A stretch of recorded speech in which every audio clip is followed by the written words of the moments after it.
Minnesota Vikings obviously were not participants in the divisional round of the NFL playoffs. Sucks a fat one is what it is. But here are 5 lessons that the Vikings can take from the divisional round of the playoffs. There are some really good football teams. And even though the Vikings went 13-4, did the loss to the Giants save them from an even larger embarrassment? Who knows? Any given Saturday or Sunday, whatever. First up, number 1, you got to build a bully in the trenches, man. I'm specifically talking about the offensive line. We'll get to the defensive line in here in a second, but you look at the Eagles, you look at with Kelsey, you look at Dickerson, etc. You look at the Bengals, even missing a couple offensive linemen. You look at KC with Creed and Trey Smith and whatnot, and San Francisco, of course. They are meaty, they are thick, THICC, they are aggressive, they can run power and gap right up at your ass, and they can just move things, right? And also they keep quick interior pressure away from their quarterback, and it's exactly what the Vikings need. Even though it is such a weird dichotomy where the Vikings have 2 of the best tackles in the National Football League. Christian Darrisaw quickly becoming one of the best young left tackles in the game. Brian O'Neill had sort of an up and down year, but still is a stud right tackle. So all the pressure was coming from the interior. And Kirk Cousins set a career high in pressures as well as sacks taken this season. And it's weird. It is so weird because Bradbury played the best season of his career. So maybe that says more about his level of play before that. Ezra, I still think Ezra's playing out of position. I understand why he kicked inside because you're obviously going to make room for Darrisaw, but I don't see him as a long-term left guard. Ed Ingram had a rough rookie year, which is kind of expected, but sort of is what it is. But the Vikings, they need to let Bradbury walk. I think they should look into trading Ezra to a team that needs a left tackle. I think that's going to be Ezra's future position. It's his natural position. And make Ed Ingram compete. That's it. And just build a bully in the middle, like 330 pounds across the board, and like screw the outside zone scheme. I don't want to hear about free agents or guards like, oh, he's got some lead feet. He's not a scheme fit. Don't care.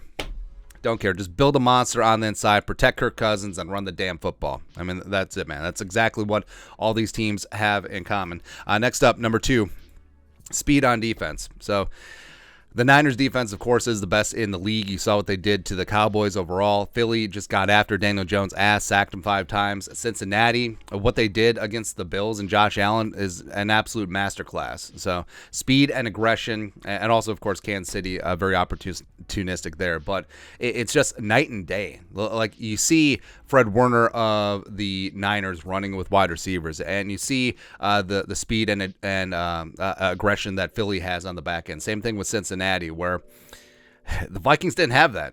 And yeah, we can blame Ed Dontel to her blue in the face, but at the end of the day, I think that the Vikings, they hung on to a couple of veterans maybe for too long. They just lack speed. They just lack juice. That's why we're just yelling all the time, like, hey, get guys like Brian Asamoah on the field. Get guys like Usezi Otamuwo on the field. That's why we loved when Caleb Evans was getting some run before he had the concussion issues. That's why we loved Lewis Seen before he got hurt. So I think the Vikings, it's got to be a tear-down rebuild. I think they're going to be getting rid of a lot of veterans and a lot of bad contracts, and I think it's going to be a full-on just reboot and rebirth on that side of the defense, where, I mean, you saw like teams on defense flying around, making plays.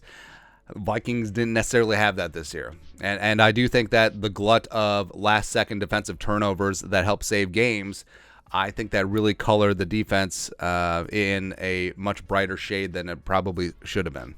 Anyways, next up, number 3, lesson from the playoffs, interior pass rush. The Vikings didn't have it. Like, Diesel Dalvin, when he was healthy, a little bit, but there wasn't that consistent, blowing up that A or B gap, just getting after the quarterback's ass from the inside. I mean, Harrison Phillips provided some. James Lynch provided some. Blacklock, Tonga a little bit, but it just wasn't enough. It just wasn't. Now, you could blame the shift in scheme. You could blame whatever, but I don't know. There's a lot of factors where the Vikings just simply did not get pressure from the interior, and I think that eroded the effectiveness of guys like Zadarius Smith and Danielle Hunter at times this season, because, like, hey, we can just double or chip them because we're not worried about the interior. We can just man up across the middle, so that's tough. I mean, the Eagles, they sacked Daniel Jones 5 times. They constantly flushed him. They also were able to corral his movement skills, which the Vikings, I mean, I honestly think that the Vikings were shocked that Daniel Jones could run. It's kind of crazy, man. Or you look what Daniel Jones did against Trevor Lawrence and whatnot. You saw what the Bengals were able to do in shutting down Josh Allen and his movement skills. So just getting that quick interior pass rush, I mean, that is obviously you need great edge rushers, but what's in vogue right now is that interior pass rush, considering how mobile quarterbacks are around the league, as well as what's going on with the quick game. Next up, number 4. Got to run the ball. Even though it's obviously a quarterback league, and we'll get to the quarterbacks here in a second, you got to be able to run the ball in the playoffs. You got to be able to close games out when you have a lead, salt it away, and just break the will of the opposing defense. And yeah, the Vikings, the running game was sporadic this year. I mean, Dalvin certainly getting up there with age. Madison didn't get enough carries, and you have to be able to enforce your will. You have to be able to pound it down the throat of your opponent when you need to. Plus, you need to do it to keep play action viable so that defenses can't just tee off on your quarterback. And I think you're seeing that with the Bills, where I mean, they do have decent run backs in the building with Singletary and James Cook, but they just don't have a consistent running game. And it feels like they just rely too much on Josh Allen. And the Bengals did a fantastic job taking away number 17. I mean, he had 10 points at home in a playoff game. It's kind of crazy, man. Lastly, lesson number 5, quarterback of the future. So I do think the Vikings do have a 2 to 3 year window with Kirk Cousins. I think 2022 was the best season of his career. I think he and Kevin O'Connell are working hand in glove, and overall, I mean, they were top 5-ish passing offense in this league. Now, they do need a lot of things to be retooled, notably the interior offensive line, getting the running game back, having a wide receiver too that could take some pressure away from Justin Jefferson. But you look around who's left. Yeah, Patrick Mahomes, MVP, best quarterback in the league. Jumping Joe Burrow, Joe freaking cool, man. It's like, obviously, I mean, he's one of the better quarterbacks in the league. I would take him over Josh Allen, even though a lot of people wouldn't before yesterday. But Burrow is just that guy. And then you got Jalen Hurts, who was in the MVP conversation before he got injured. I love that the Eagles build their offense around Hurts' unique skill set, and it's really indefensible at times, especially when you have a mobile quarterback like that. And then you got Brock Purdy, who, even though Purdy looked average against the Cowboys, you can't discount what he's done. Even though, yes, Shanahan, he's trying to build a quarterback-proof offense, and Purdy has done well, and he's not making mistakes, and that's really all you need. I think eventually Brock Purdy could be a pretty solid quarterback in this league. So I think the Vikings do have to look towards the future.